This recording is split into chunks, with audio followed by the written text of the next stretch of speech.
Video शुरू करने से पहले मैं आपको बता दूं कि मुझे कुछ प्रॉब्लम्स की वजह से मैं वीडियो ऐसी जगह शूट कर रहा हूं।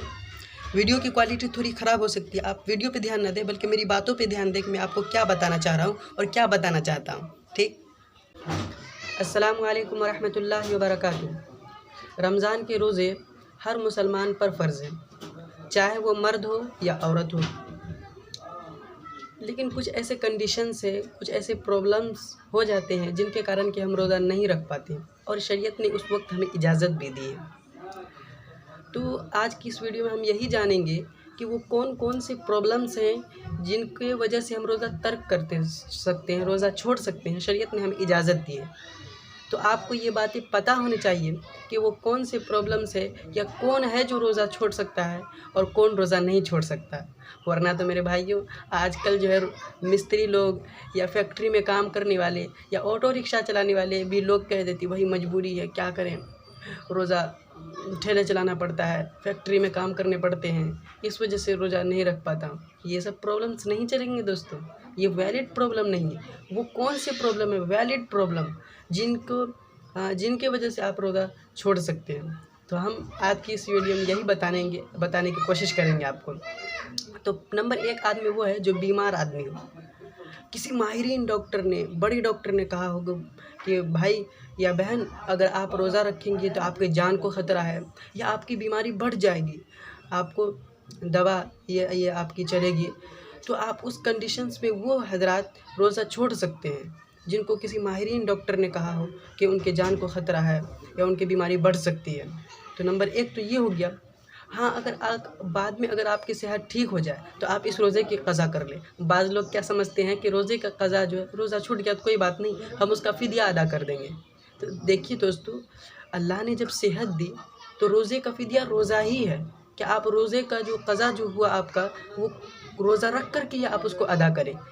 हाँ, लेकिन आपको ऐसी बीमारी है या आप रोज़ा रख ही नहीं पाएंगे या आपकी तबीयत ठीक ही नहीं हो पाई और आपको ऐसा लगता है कि अब मेरे आखिरी वक्त है, तो आप बचने की उम्मीद नहीं है, तो आप उस कंडीशंस में जो है रोज़े का फ़िदिया अदा कर सकते हैं या अपने घर वाले को ये वसीयत कर सकते हैं कि मेरा इतना इतना रोज़ा छूट गया है, इसकी आप फ़िदिया अदा कर दीजिए। और दूसरा वो है जो प्रेग्नेंट लेडी हो, हामिला औरत हो, तो उसको भी इजाज़त है कि अगर डॉक्टर ने कहा हो कि बहन अगर आप रोज़ा रखेंगी तो आपके बच्चे को ख़तरा है या आपको ख़तरा है, तो उस पर कुछ असर पड़ सकता है, तो उस कंडीशंस में जो है वो बहनें जो है रोज़ा छोड़ सकती हैं। शरीयत ने इजाज़त दी है। कितना प्यारा है हमारा दीन, कितना खूबसूरत है हमारा इस्लाम के तौर तरीक़े कि हर चीज़ में अल्लाह ने हमें सहूलतें अता फ़रमाई है, सहूलतें दी है, लेकिन लोग जो है इस्लाम पे अमल नहीं कर पाते, अफ़सोस है।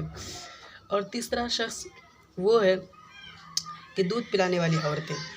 पहले के ज़माने में हुआ करता था कि बच्चे को दूध पिलाया करती थी, तो आज के ज़माने में तो शायद नहीं देखा जाता, लेकिन हाँ, अगर फिर भी है कोई औरत लेडी है जो दूध पिलाती है बच्चे को, और उसको ऐसा लगता है कि अगर वो रोज़ा रखेंगी तो दूध नहीं होगा बच्चे के लिए, तो फिर वो भी औरत रोज़ा छोड़ सकती है।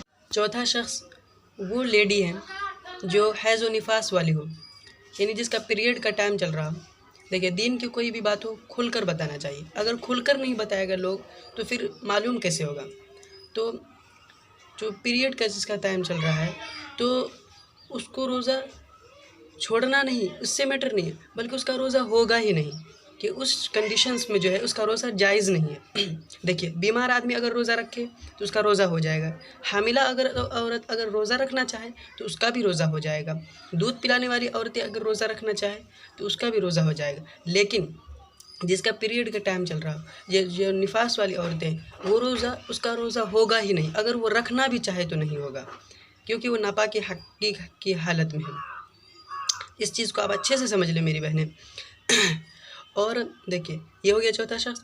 और पांचवा शख्स वो है कि जो कि ज़ईफ़ हो, बूढ़ा हो, जो बिस्तर से उठ ही नहीं सकता, रोज़ा रखने की हालत में है ही नहीं, तो उसको भी है कि वो रोज़ा छोड़ सकता है, वो ज़ईफ़ आदमी।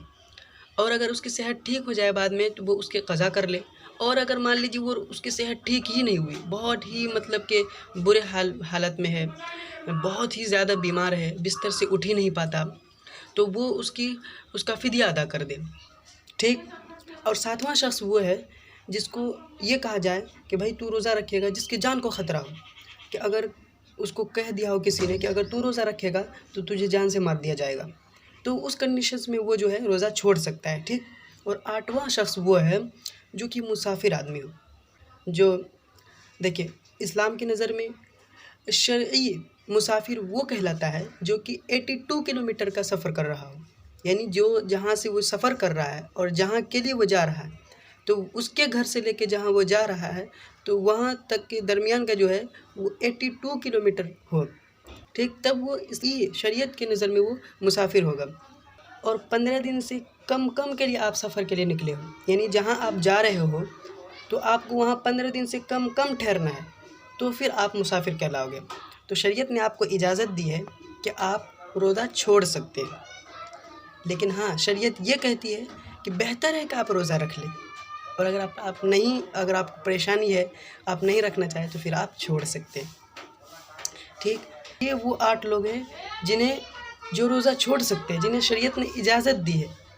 और इनके अलावा जो भी लोग हैं, चाहे ठेले चलाने वाले हो या रिक्शा चलाने वाले हो या फैक्ट्री में काम करने वाले हो, तो फिर भाई इसके लिए रोज़ा छोड़ना जायज़ नहीं।